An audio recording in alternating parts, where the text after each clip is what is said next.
Check out what I got here, everybody.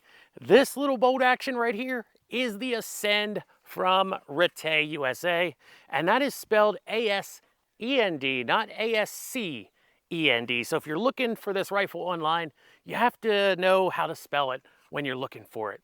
Now what this is a bolt action 22 LR, and it's compatible with Ruger 1022 rotary magazines, and it's also compatible with Remington 700 triggers. So a large selection of triggers out there that you can put in this rifle. Now this is made in Turkey by Retay and imported by Retay USA, who was nice enough to send this over to us for this video. Now you may say that the features this rifle has sound a lot like the Springfield 2020 Rimfire. And you'd be correct, because Springfield had that rifle made by Retay to their specifications. But I saw some videos out there that said the 2020 Rimfires have a little bit of an accuracy issue. I brought it up to the Retay rep, and he said that the 2020s have a SAMI spec chamber, whereas these Ascends have a CIP European spec chamber, which makes them more accurate. Well, we're going to find out how accurately this rifle shoots in today's video. I've got a bunch of different types of 22 LR ammo to try in this rifle, and we're going to shoot it from the bench at 25 yards, and then we're going to move back to 50 yards. But first, I'm going to tell you a little bit about the features this rifle has. So if you're not a herd member yet, how about you go ahead and headbutt that subscribe button to join the herd here at WV Guns and Goats. So what are the features that the little Asend Sporter has? Well, I have the tactical version here with the polymer stock. This is also available with the traditional wood stock, and you'll see this stock has more of a vertical grip area here that's popular on precision rifles, and it has a cushy rubber butt pad to tame all that 22 LR recoil. On the left and the right side of this rifle, you're going to find some QD sling mounts, one back here, and you're also going to find one up here at the front. This rifle is also available as either a 16-inch barrel or a 20-inch barrel, and it's threaded 1/2 x 28. Now you see that there is M-lock on this stock on the left and right side. You got 4 slots here. However, you only have 1 slot right here on the bottom, which makes mounting a bipod to this rifle kind of a hassle. I wanted to put a Magpul bipod on this rifle, but it requires 2 M-lock slots, and this only has 1. I can't even put a traditional Harris bipod on here, because unlike the rear sling mount that comes out of the bottom of the stock, this one comes out of the front of the stock. It does not come out of the bottom of the forend in a vertical position, so you can't even put a clamp-on Harris bipod on this gun. So I'll probably be shooting this off a rest on the bench. Now coming back here to the action, you get a Picatinny rail right from the factory mounted to the gun. It's ready to mount a scope on right out of the box. The bolt knob is pretty large, and it is a 60-degree throw. Pretty easy to operate right there. It's also been polished to a high shine, so it's very smooth and glides back and forth. When you operate the bolt, you're going to see a little indicator pop out the back that lets you know that the striker is cocked and the gun would fire if you pull the trigger. That is, if you don't have the manual safety on, which is right here in the same position you'll find on a lot of bolt action rifles. To the rear is safe, to the front is ready to fire. Now, I mentioned earlier that this rifle takes 10/22 magazines. It has a large release right there. You can push it forwards with your finger, your trigger finger, and right here is the 10/22 style magazine. So there's a lot of options for magazines for this firearm. And this trigger from the factory is adjustable. I'll put the weight range on the screen so you can check it out. However, it is also compatible with Remington 700 triggers. If you want to change the trigger in this though, some of those triggers are pretty expensive. Let's get it on the bench and see how it shoots. So we got this 22 ammo right here. We got standard velocity CCI. We got some Wolf 22 match target. Then we have this Federal white box 22. Some Browning Pro 22. This is just CCI subsonic.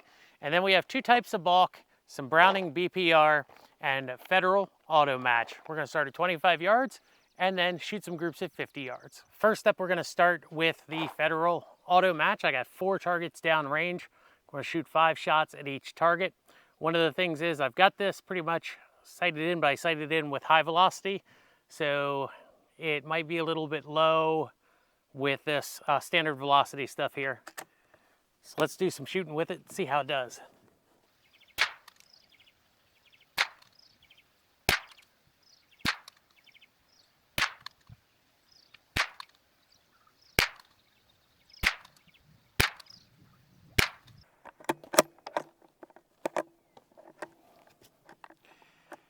Okay, so sometimes I've noticed when trying to load a round from the magazine, there's a cone around the chamber in this gun, and sometimes the bullets hit that cone on the way into the chamber.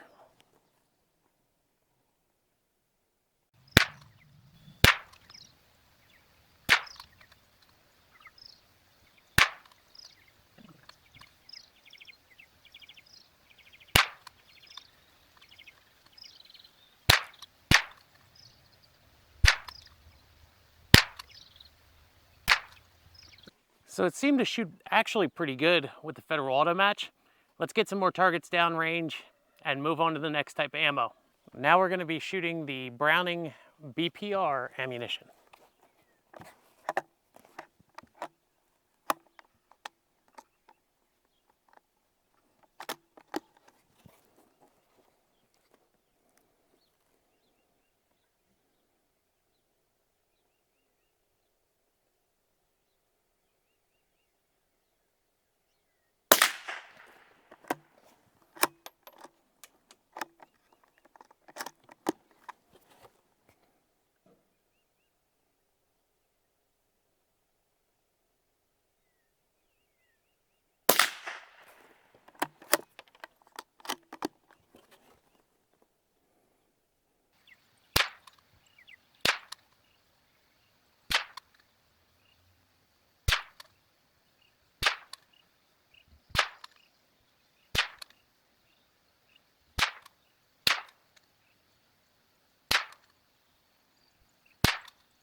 So now we're shooting some of this Browning Pro, and this is a round nose bullet.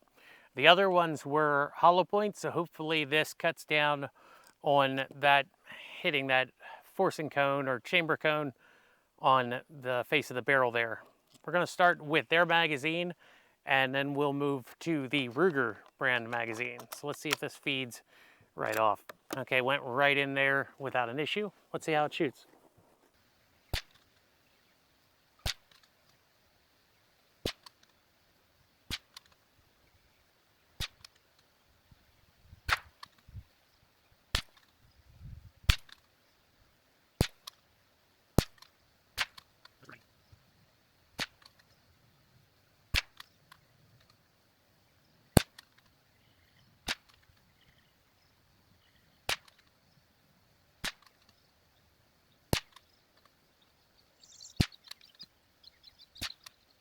CCI, standard velocity here.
Now we're gonna shoot some Wolf match target. This stuff wasn't cheap. It was 10 bucks for 50 rounds here.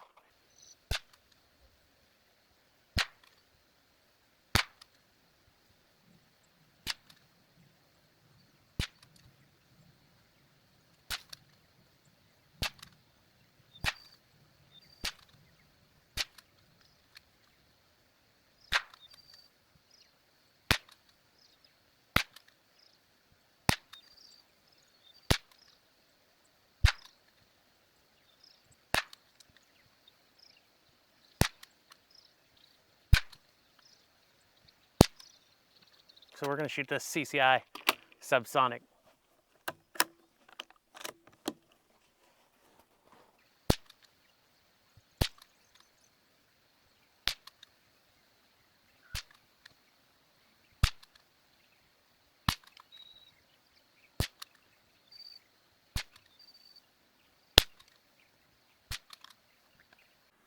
All right, I know I told you I was gonna shoot this at 25 and 50 yards in this video. However, I'm gonna hold off on the 50-yard shots. That's gonna be in our second video. The reason I wanna end right here is because I wanna contact Retay about this rifle and see what's going on with those feeding issues that we were having with this gun. Now, a lot of times using the round nose bullets versus the hollow point bullets, it wasn't as bad, but it still happened with both bullet profiles. When trying to chamber around and pushing the bolt forwards, it would push the bullet into the cone that's around the chamber. And because that's a sharp metal cone, it would dig into the soft lead of the bullets. In fact, here's a photo of some of the bullets that were damaged by that cone. Now, to solve that, I would have to reach up here and push up on the magazine as I closed the bolt. And it happened with both the factory and the Ruger 10/22 magazine I was using in here. So I want to contact Retay, ask them what's going on with this, and see if they want us to send this rifle back to them, or if they have some tips about using this rifle. I'll let you know what they say in the next video, and we will be shooting this at 50 yards because I found this rifle to be an accurate gun, easy to shoot, and I like the fact that it takes the 10/22 magazines. I just think that if we get the feeding issues resolved on this rifle, it'll be an excellent bolt action 22 for what they're asking price-wise. So everybody stay tuned for part 2 with that update and when we take this rifle to 50 yards. And as always, this has been another WV Guns and Goats video. If you're not out there having fun shooting though, what are you doing?